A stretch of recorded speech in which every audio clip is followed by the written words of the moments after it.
Dr. Ward is Director of Strategic Business Services at the California Manufacturing Technology Center. He's responsible for coordinating consulting projects from conception all the way to implementation.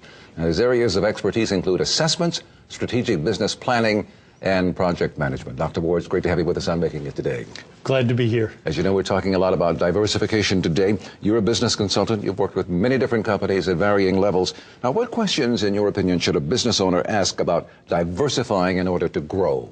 Well, before they know whether they want to diversify and grow, they need to know where they are and where they want to be. So they need a strategic plan to kind of give them that vision, that direction, that guidance.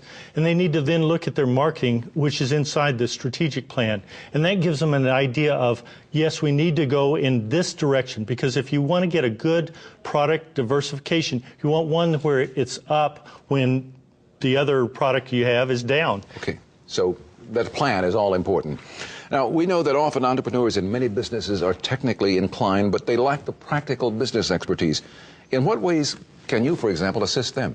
I'm glad you asked that, because that's probably our strongest point. We want to bring the business side, the growth, to their business so they can continue to look at the technology and the growth on the technology side. As they learn ways to do it bigger, better, faster, they've got to have a market. They've got to have a place to sell that. Okay. So without that market, then their great ideas will go down the tubes. All right. Now, when looking at the marketplace, speaking of that, what elements do you need now to factor in when determining if there is a need for this product or service you're talking about? Those are normally a planning of a marketing strategy, and that needs to be worked at for two levels. First off, the level of, is this the direction we want to go? Again, part of the strategic plan. Mm-hmm. But the second part is, what do we have as strengths inside the organization that we're not currently taking advantage of? Mm-hmm. Okay. Now, if you are a manufacturer, let's say, what is a good gauge to go by when structuring your production level for determining how many different products you should produce? Many or few or what? Well, that's a capacity model. You look at what the plant layout as it is will allow. Mm-hmm. Then you want to look at what are the wasted efforts that we go into that we could then cut down that and build the capacity. But along with that, will your market marry that capacity and absorb it? Or is this just going to be building inventory for you, which is really an expense rather than a profit center? Okay, let's say you're producing a product now. How do you know when the life cycle of that product is ending?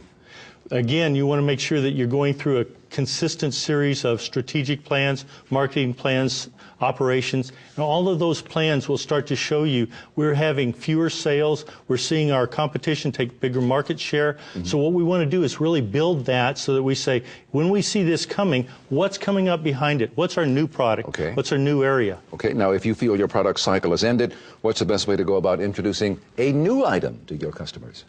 A new item can come in a number of different ways. The logical one is always going back and talking to your customers, which is number of focus. Okay. I guess we were just about out of time there. I wish I had time to pursue it more, but I think we've gotten a great deal of useful information, and I hope people out there will contact us and get in touch with Dr. Sid Ward and the California Manufacturing Technology Center. Thanks very much for being with us today, sir. Good information.